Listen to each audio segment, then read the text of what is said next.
Hello guys, aujourd'hui je vais vous parler de deux films animés long métrage que j'ai vus qui sont vraiment pépites. En premier je vais vous parler de June et la voix du cœur. C'est un animé qui est sorti en septembre 2015 au Japon, si je me trompe pas. Franchement j'ai chialé tout du long. Donc à ceux qui l'auraient pas vu déjà, je vais vous spoiler, mais de fou furieux. Donc soit vous allez le regarder maintenant et vous revenez après, soit vous continuez et tant pis pour vous. Voilà, alors June et la voix du cœur. Magnifique. C'est l'histoire d'une jeune fille qui s'appelle June, qui est vraiment super bavarde et super énergique lorsqu'elle est petite. Elle rêve d'aller dans ce qu'elle appelle le château de princesse. Alors le château de princesse en fait c'est juste un love hotel qui est situé en haut d'une colline et elle rêve d'y aller parce qu'elle pense que c'est un château où les princes vont avec leurs princesses pour aller danser. Très souvent elle s'assoit juste plus loin à l'entrée juste pour voir les gens sortir de ce château. Un jour elle voit son père qui sort, mais avec quelqu'un d'autre que sa mère. Elle est petite, elle comprend pas trop ce qui se passe et elle va aller expliquer ce qu'elle a vu à sa mère, comme elle est très bavarde, pleine d'énergie et tout, de cette façon. C'est bon, elle est bien sucrée. Tu as un vrai moulin à parole, il n'y a que la nourriture qui t'arrête. Je suis à toi dans une minute. Je finis de préparer le dîner de ton père. Tu sais, aujourd'hui justement, j'ai vu papa sortir du château sur la colline. Du château? Oui, le château de princesse. Papa était beau comme un prince. Par contre, c'était pas toi la princesse assise à côté de lui. Dis maman, t'as pas eu le droit d'aller au bal parce que tu devais rester ici faire la cuisine? Donc là, en fait, elle vient littéralement de cramer son père à mort sur le fait qu'il trompait sa mère. Et son père, il va faire quoi? Il va prendre ses clics et ses claques et il va se barrer. Mais il va pas juste se barrer comme ça en mode ouais, ben je te prendrai un jour sur deux, gna gna gna gna. Non, il va regarder June dans les yeux et lui dire c'est de ta faute si je dois me barrer. Tu devrais arrêter de parler. Juste, il lui dit ça. Au calme, comme s'il y avait rien. Ensuite, il monte dans le camion de déménageur et il se taille. June, elle comprend que c'est de sa faute. Elle se sent coupable d'avoir, entre guillemets, brisé sa famille en fait. Elle commence à pleurer. Et là, il y a quelque chose de magique qui apparaît. Un œuf. Un œuf. Alors c'est un œuf avec un petit chapeau, des petits bras, tout ça. Un œuf un petit peu kawaii comme ça. Je rigole, on se calme. Cet œuf, il va encore une fois lui rabâcher que c'est de sa faute, qu'elle a brisé sa famille, qu'elle parle de trop, qu'elle fait du mal aux gens. Il va lui donner une malédiction. Donc la malédiction c'est simple, il va la faire taire tout simplement. Elle ne peut plus parler.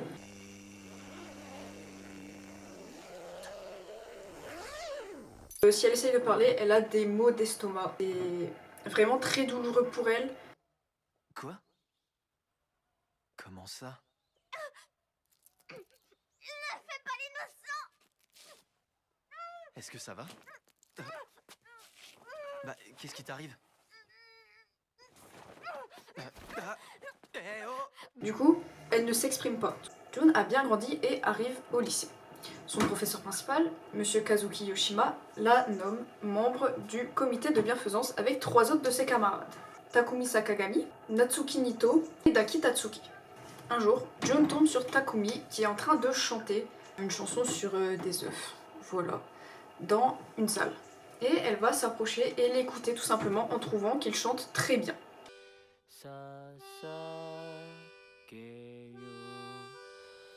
Beautiful words 言葉を捧げようたま Oh. Eh ben, y a foule ici. Quelque temps après, elle va lui demander par texto, parce qu'elle ne peut pas parler autrement, comme elle a des douleurs d'estomac dès qu'elle essaye de parler à cause de la malédiction de l'œuf. C'est Narusé? Oui, on communique par texto. Elle va lui demander de transformer les mots qu'elle va lui écrire en chansons.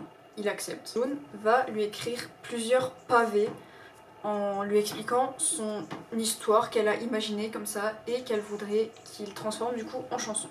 Elle a l'idée, avec les restes du membre du comité de bienfaisance, de créer une chorale de fin d'année, un spectacle comme ça pour les anciens élèves, les élèves, tout ça, devant tout le monde. Ce serait une comédie musicale avec les textes qu'elle a écrits en s'inspirant de son histoire. L'histoire qu'elle racontera dans les textes, c'est l'histoire d'une jeune fille qui avait tellement envie d'aller au bal qui se déroulait tous les soirs dans un château. Malheureusement, ce bal, il était destiné aux criminels qui étaient punis est envoyée là-haut pour danser sans s'arrêter jusqu'à la mort. Mais elle savait très bien ce qui se passait là-haut, mais elle voulait quand même y aller. Elle voulait danser au bal avec tous les gens. Elle va commettre plein de crimes, mais personne ne va jamais l'accuser. Elle est mignonne, encore une enfant, en somme, innocente. Alors, désespérée, un œuf va lui apparaître. Et il va lui dire que le pire crime que l'on peut commettre dans ce monde, c'est de blesser quelqu'un avec les mots.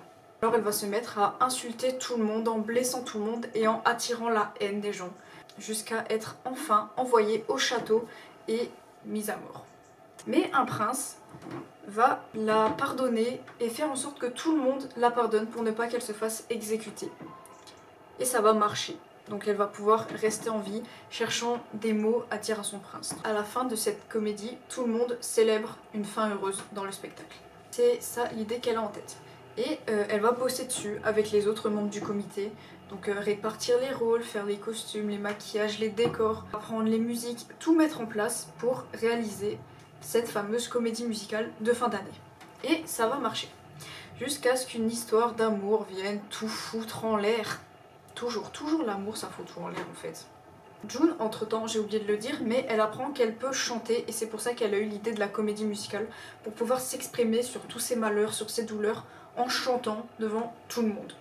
Voilà, ça j'avais oublié de le dire, je viens d'y repenser. Au final, elle va se réfugier dans le Love Hotel où son père avait trompé sa mère. Le Love Hotel, il a été abandonné, donc maintenant c'est plus qu'une ruine un peu, et elle va se réfugier là-haut. Takumi Sakagami qui va la rejoindre et je suis dire que son œuf n'existe pas parce que c'est le cas, c'est elle qui l'a inventé et elle en est très bien consciente. Je suis désolé. Ne m'oblige pas à crier. À cause de toi, je vais encore avoir mal au ventre. J'ai eu tort de croire que chanter allait m'aider à être heureuse, je me suis trompée. J'étais pas censée parler, j'étais pas censée m'exprimer. L'œuf avait raison. Quand on ouvre la bouche, on s'attire que des ennuis. C'est toi qui as inventé cet œuf, il n'a jamais existé. Si, il existe. Tu sais bien que non. Si. Je te dis que non. J'ai besoin qu'il existe. Laisse-moi y croire. J'ai tout gâché. J'ai gâché le spectacle. J'ai détruit ma famille. Si c'est pas parce que je parle trop, alors c'est à cause de quoi? J'y comprends rien. J'ai plus qu'à causer tous ces malheurs. Au final, il va réussir à lui faire exprimer toute la haine qu'elle a accumulée au cours du temps, au cours des jours contre elle-même, contre les autres, et elle va se sentir bien mieux et pouvoir aller faire la comédie musicale avec tous les autres et réaliser le spectacle qu'elle souhaitait réaliser.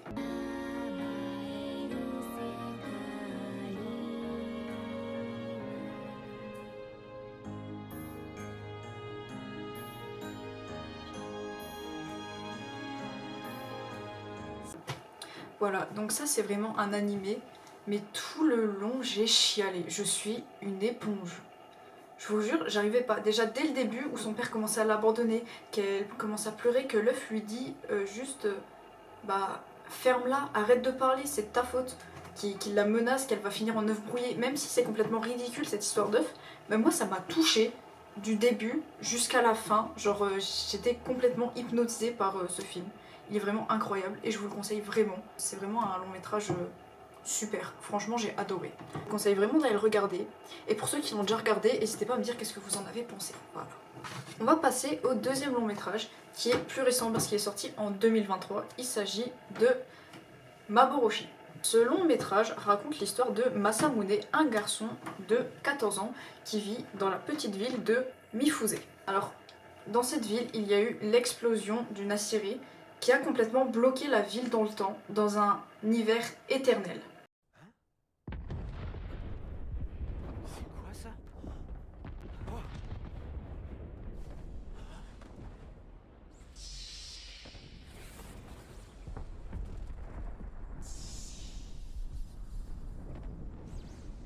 On dirait que ça vient de la Syrie. Et plus personne ne grandit depuis des années, tout est figé, tout est bloqué, et les gens sont condamnés à répéter tout le temps les mêmes attitudes, les mêmes choix.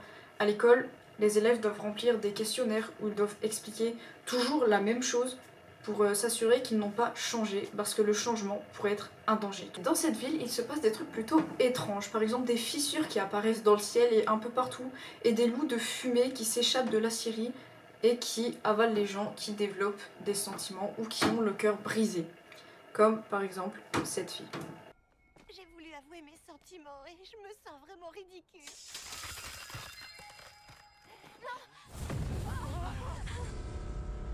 Attendez, c'est pas...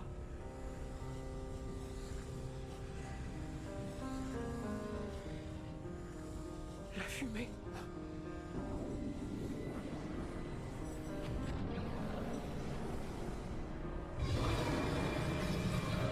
Elle prend l'apparence d'un loup.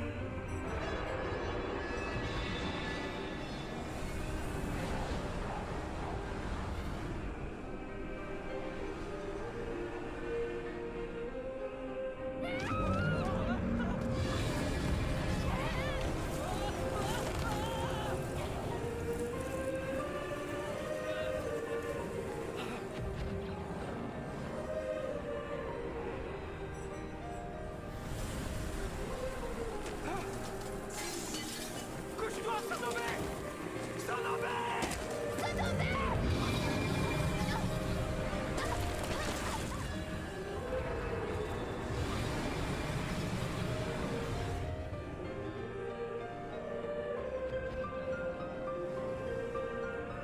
En regardant à travers les fissures, Masamune, les autres élèves de sa classe et même la totalité des habitants, ils se rendent compte que leur ville n'est plus réellement réelle en fait, que ce n'est plus qu'une illusion et que la vie en dehors de ces fissures, elle a complètement continué normalement, qu'ils ont continué à grandir et qu'ils ne sont plus qu'une copie d'eux-mêmes comme des fantômes qui essayeraient de sauver un monde qui n'existe plus. Mamoru Sagami prend la tête de la ville. Alors lui c'est un peu le fou du village, vous voyez. Genre, il pense que c'est une malédiction causée par les dieux. Je crois que ce qui est en train de se passer, c'est que les dieux nous punissent pour cet affront.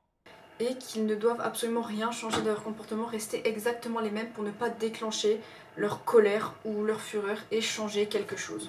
Ils rabâchent les gens en leur disant qu'il ne faut rien changer, jamais rien changer, que ça déclencherait la colère des dieux, que les loups de fumée viendraient tous les manger si jamais ils changeaient quoi que ce soit dans leurs habitudes, dans leur quotidien, dans leurs pensées, dans leurs sentiments aussi. Et les habitants n'ont rien d'autre à faire que de le croire tout simplement. Il faut bien se rattacher à quelque chose quand on n'a plus rien, c'est simple. Mitsumi est une jeune fille du même âge que Masamune et elle fréquente la même école. C'est normal, il n'y a qu'une seule école dans cette ville.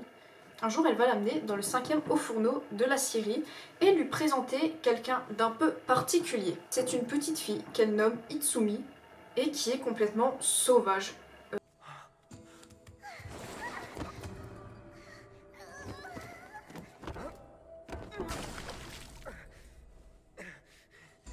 Dépourvue de toute éducation, un peu comme si elle n'avait jamais vu autre chose que des bêtes en fait. Et d'ailleurs, elle agit comme un loup. Et on apprend avec le temps que Itsumi vient en réalité du monde réel et qu'elle est arrivée petite dans la ville et qu'elle a grandi jusqu'à ses 14 ans comparée aux autres habitants qui eux ne grandissent et ne vieillissent pas.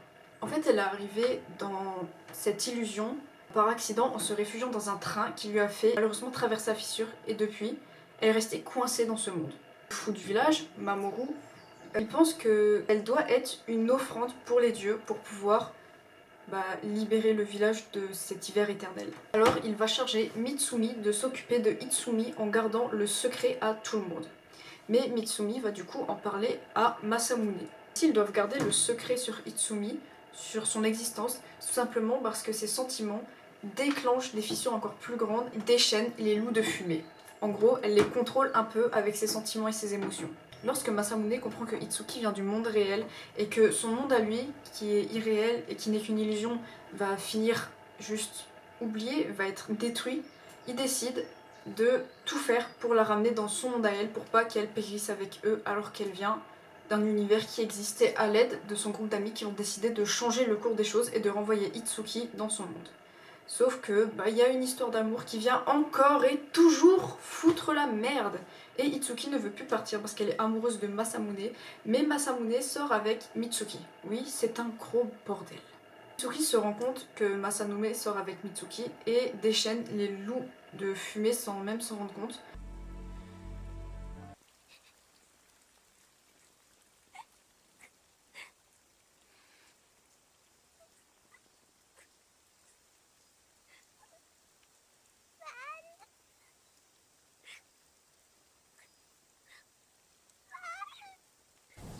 qui fait un gros bazar dans la ville parce que y a tout qui s'accumule et ça devient de pire en pire au niveau des fissures qui s'élargissent, qui deviennent de plus en plus grandes et les gens, lorsqu'ils traversent ces fissures, ils disparaissent et il faut protéger leur irréalité.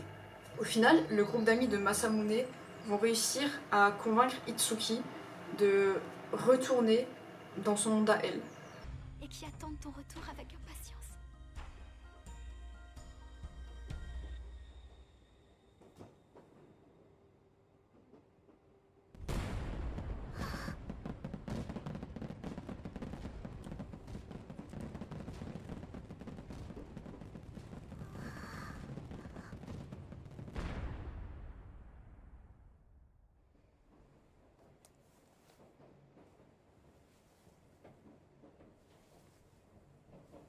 Je te déteste.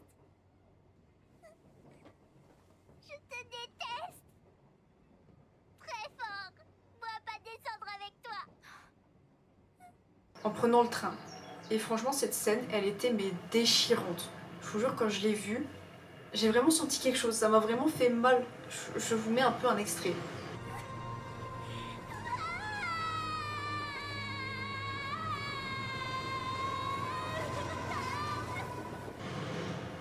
Voilà, donc vous voyez, c'était vraiment douloureux en fait. On ressent la douleur dans le personnage, je trouve. Et j'ai trouvé que c'était vraiment beau comme histoire, même si elle est vraiment difficile à comprendre. J'ai dû regarder l'animé 2 fois en entier et 1 fois quelques parties pour réussir à bien comprendre. Parce que c'est vraiment compliqué, on comprend pas tout de suite. Et il faut vraiment être attentif.